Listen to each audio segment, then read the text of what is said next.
Hello guys, आपका गौरव आज का है और आज है हमारा 100 प्रोडक्ट डेज का डे 63। जी हाँ, कल का मैं वीडियो में बताया था कि एक बहुत ही बेहतरीन सरप्राइज लेके आऊंगा मैं। जी हाँ, वही सरप्राइज मैं आज लेके आया हूँ।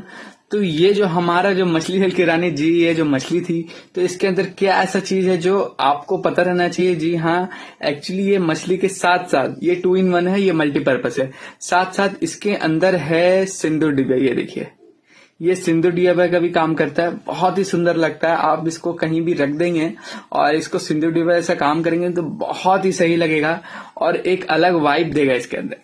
तो जी हाँ, इसी तरह का बहुत ही एडवांस और बहुत ही वाइब जनरल प्रोडक्ट अगर आपको चाहिए तो जी हाँ, ओम शांति ज्वेलर्स आप विजिट करिए या नीचे गए नंबर पे आप हमें फोन करके इन्फॉर्मेशन दे सकते हैं। हमारा ज्वेलर्स जो ओम शांति ज्वेलर्स है, जी हाँ, वो राउरकेला बसंती कॉलोनी में पड़ता है।